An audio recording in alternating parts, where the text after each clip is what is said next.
Um, I mean, they seem to play pretty tough both times, but I mean, you guys kind of just take us through the fourth quarter. I guess you kind of gave yourself a little breathing.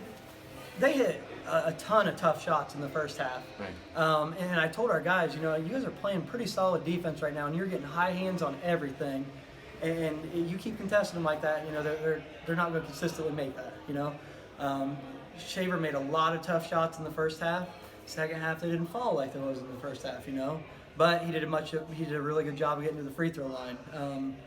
So, I think that had a lot to do with it. A lot of the shots they hit in the first half did not fall for them in the second half.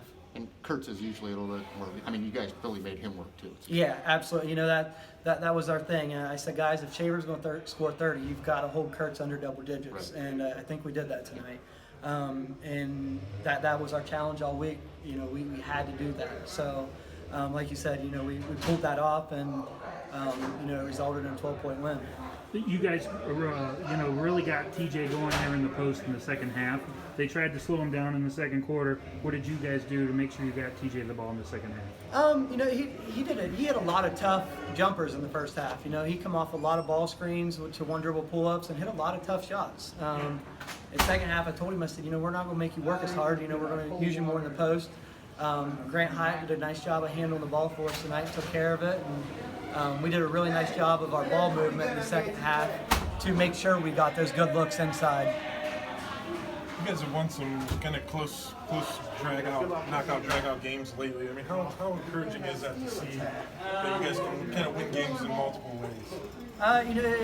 It's a good thing, especially to help prepare for tournament.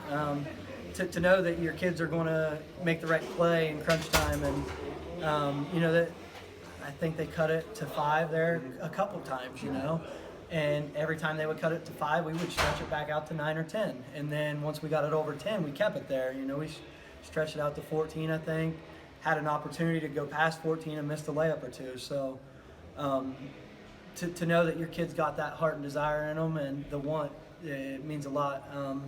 I think our defensive rebounding could have been a little bit better there down the stretch. We give up quite a few offensive boards that we needed to get, and that could be a big difference maker down the road sometime.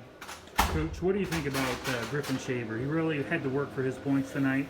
I mean, just kind of recap what you think of him as a player. Yeah, that's like I said. He had a lot of tough shots in the first half with hands in his face, and it says a lot about him as a player. And then second half his shots weren't falling, so he did a nice job of going to the rim and getting to the free throw line.